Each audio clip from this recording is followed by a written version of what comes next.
guys, it's Pat. Welcome back to my channel. Today's video is the second episode to this CET series. In the last episode, we talked about general tips on how to review, how to apply, what to do during your exam day, and what to do after taking the CETs. So, in today's video, we are taking a more in-depth and specific approach on how you can pass all your CETs because today, I am going to share some tips and experiences that are specific to the colleges that I applied for. Since this is going to be yet another long discussion, I have divided this video into the 4 schools that I applied for, and those are LaSalle, UST, Ateneo, and UP. You are probably biting your nails and twirling strands of your hair right now wondering how to pass the CETs. Been there, done that. But don't worry because I am going to break down each school into their application process and the coverage of their exams. So make sure to keep on watching. Again, just a quick disclaimer before we get started on anything, these are all my own personal experiences. Other people might find some of these CETs more challenging than I did. Other people might find some of them easier than I did. But rest assured that I am going to give you a very honest and thorough list of tips that you need throughout your CETs preparation. So let's get started. For me, the application for LaSalle was very tedious because if you don't have all of the requirements on hand, it will take you a very long time to submit your application and secure your test permit. So I suggest that you start early because you may not have the documents on hand and it may take you more than a week to request these documents from the respective offices. So the first thing that you need to do is to register an account with your valid email address on their online admission facility, which is somewhat like a portal. After that, you need to secure a scanned copy of your requirements, which are the following: a signed consent form, high school ID, passport size photo with the following instructions. Now, you need to take note of these instructions because when I was applying for LaSalle, I didn't know that they had very specific instructions when it comes to their ID photo. So I had to go back para lang magpa-picture ulit. So to avoid that hassle, make sure that you take note of these instructions. You also need your birth certificate and grade 11 report card. After that, you just need to fill out your basic information, submit all of these requirements, and pay the application fee. Once you're done, you'll be able to secure your test permit and you're just basically waiting for your exam day. The reason why I told you this was very tedious is because of the portal. Bawat requirement ay may kanya-kanyang submission page, so kung wala ka pang passport size photo, hindi ka makakapag-submit ng ibang mga requirements and masustuck ka lang sa step na yon. So I suggest that you start preparing ahead of time. Now, let's talk about the DCAT itself. Unlike the other CETs that I took, time pressure is not a problem with DCAT, so you will have sufficient time to double check your answers. For me, I don't know if I'm allowed to say it, but I'm just gonna say it anyway. DCAT was also the easiest out of the 4. Don't be complacent about it though, because as I said, other people might find it more challenging than I did. You might find it more challenging than I did. So nonetheless, make sure that you do your best. So for DCAT, there's logical reasoning, which revolves around math sequences, abstract reasoning, premise and conclusion, and all the usual finding patterns. Language proficiency, which focuses more on identifying proper academic writing style, proper citation, and grammar. It's important that you review your senior high lessons because it's heavily inclined on that. A lot of the questions revolve around academic writing, which was tackled during senior high for research. So if you are well equipped with that knowledge, then you're good. For vocabulary, make sure na familiar ka lang with the common prefixes and suffixes because that way it'll be easier for you to identify the meaning of the words without having to memorize a dictionary. For reading comprehension, as I've said, time pressure is not a problem with DCAT, so there is enough time to read and review your answers. But a lot of the questions will require you to read the whole passage, so they will ask questions on the theme or main idea of the passage. So as early as now, practice reading efficiently. For math naman, a lot of people will tell you na nakakagulat yung math section ng DCAT, but if you practice well, if and only if you practice well, it will be just a piece of cake. So of course, you have to review your basic algebra, word problems, business math, and statistics. For statistics, I highly suggest that you practice repeatedly kasi that's what I did. So come the time na nagtitake na ako ng DCAT, mabilis ko na lang siya nasasagutan kasi pagkakita ko ng problem, alam ko na agad ko anong gagawin ko sa kanya. Pag nagpo-practice ka kasi na nagpo-practice, ma-familiarize mo yung sarili mo with the formulas and the solution. So the moment you see it sa DCAT, alam mo na agad kung paano siya isolve and anong formulas ang gagamitin. For science, there is biology, chemistry, and earth science. There are also questions on physics, but you just have to remember the usual formulas discussed during junior high. The last part of the DCAT is very chill lang kasi it is somewhat like a personality test. You don't have to worry about it na kasi situational questions lang naman siya. Like, what would you do if you see your friend lying? Parang ganon.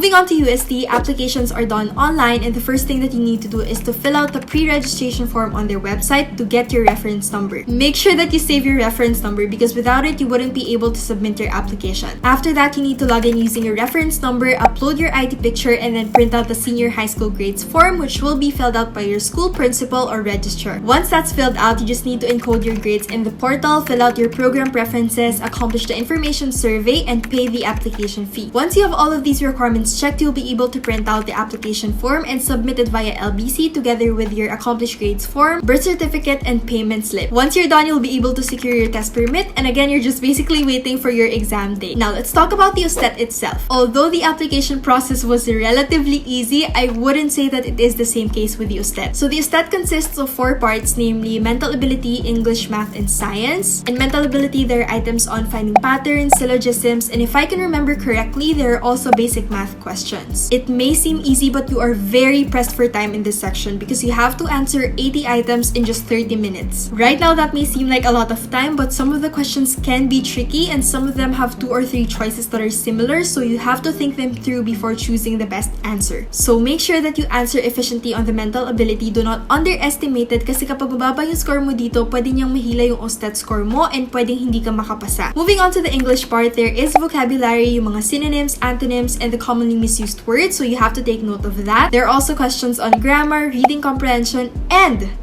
this is where it gets frustrating for me because there is a huge chunk dedicated for subjective oral comm and EAPP topics. It was frustrating for me and still very vivid to me because we didn't discuss it in my school. So if you have friends who have discussed them, I suggest na manghingi na kayo kasi that will be of great help. Under that, may questions about models of communication, locutionary, illocutionary, perlocutionary, types of interviews, types of diagrams and charts, and also questions on practical research. For math naman, there are questions on algebra, trigonometry, general math, such as functions and logarithms, calculus such as limits and derivatives, and business math, specifically compound interest problems. I was able to breeze through the math sub-test because during that time, a lot of the questions were still very familiar to me kasi senior high inclined talaga yung questions. So I suggest practice your math problems from senior high repeatedly kasi that way it'll be easier for you to identify how to work on the problem the moment you see it. For science, make sure that you familiarize yourself with the concepts discussed during senior high. These topics range from biology, chemistry, earth science, and physics. Make sure na familiar ka lang sa genetics for biology, formulas for physics, yung mga workforce energy, and concepts in chemistry. You don't have to memorize them as long as you're able to touch all the fundamental concepts under these topics and you get a comprehensive understanding of them, then you're good.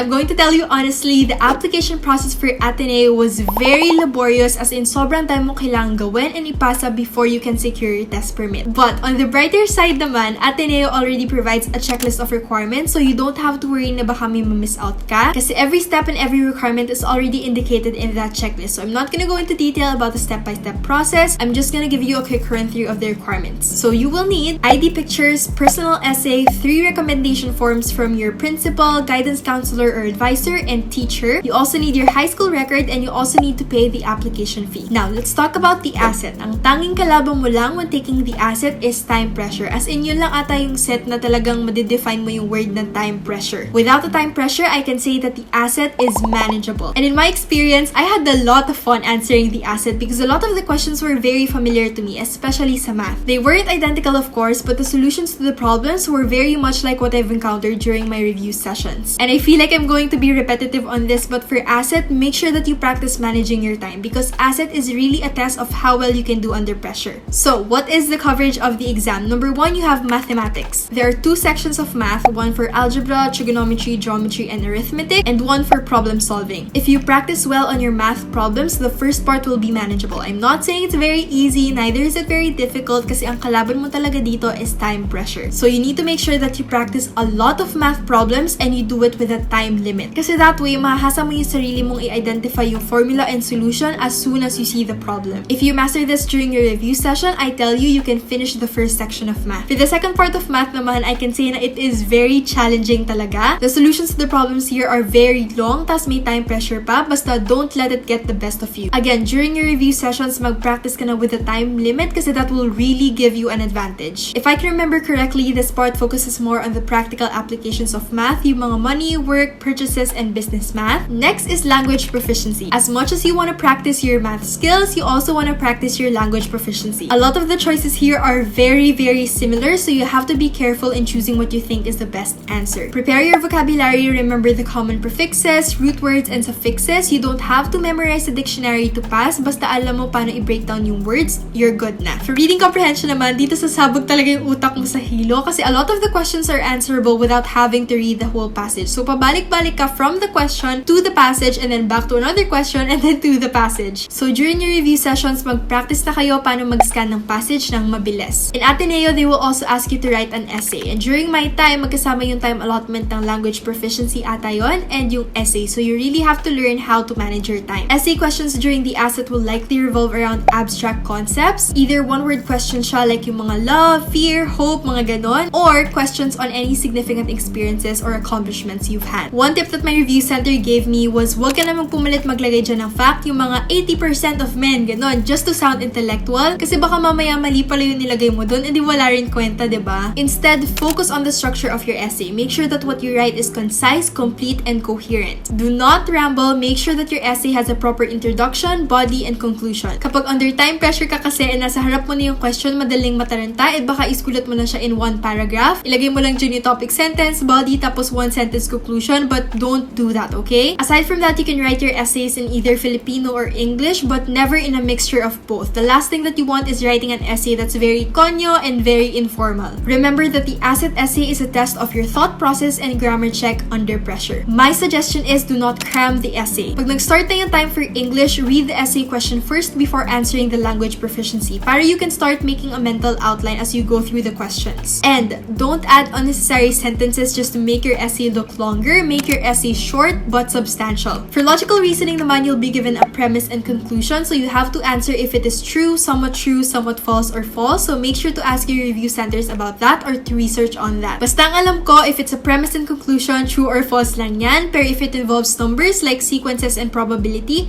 somewhat true or somewhat false. Abstract reasoning naman is very challenging talaga because you have to answer, I think, 20 items in just 5 minutes, and a lot of the patterns aren't very noticeable the moment you see it. So just be sure to answer the problems efficiently. If you don't know the answer, skip it muna. Work on the other problems. The last part of the ACET is just general information.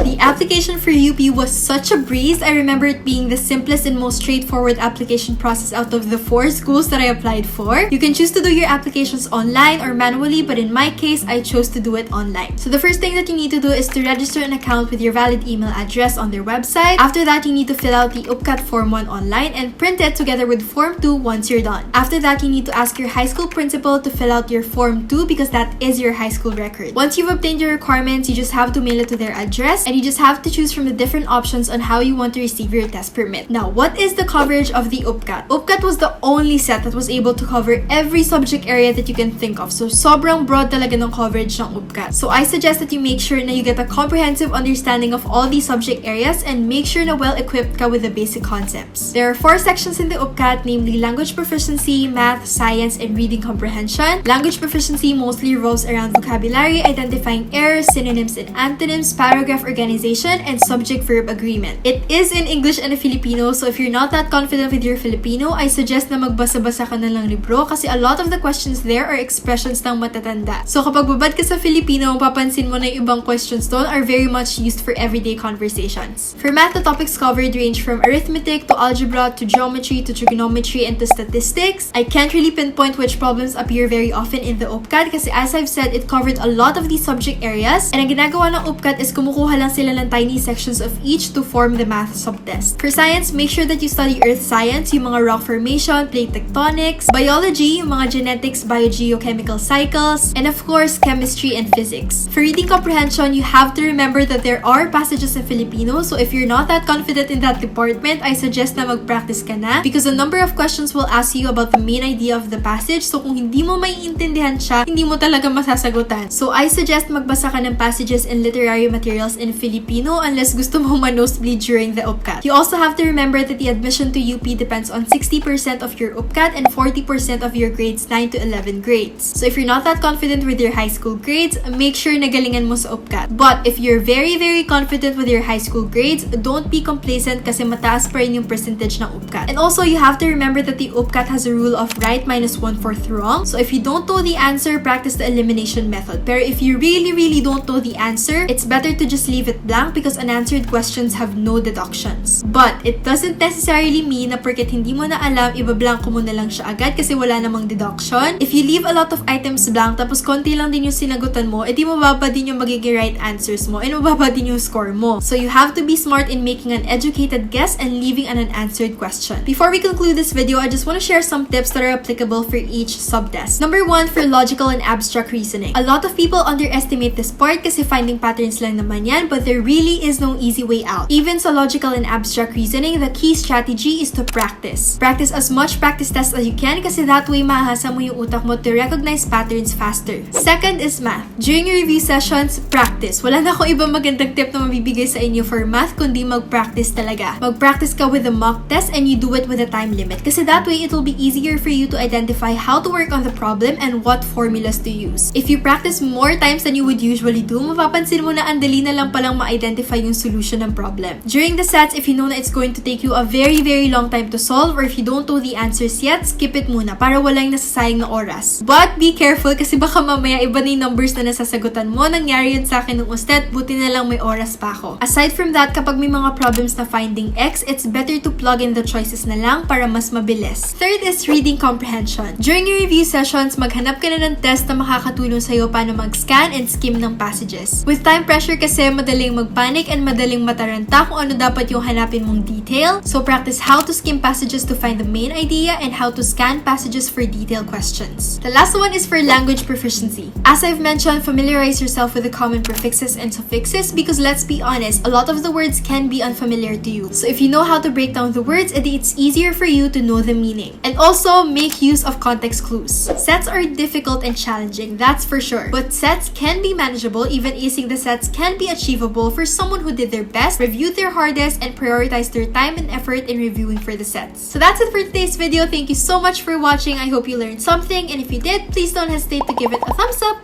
and subscribe to my channel if you haven't already. If you have any questions, I'll be more than happy to answer them in the comments below. Thank you so much, and I will see you in my next videos.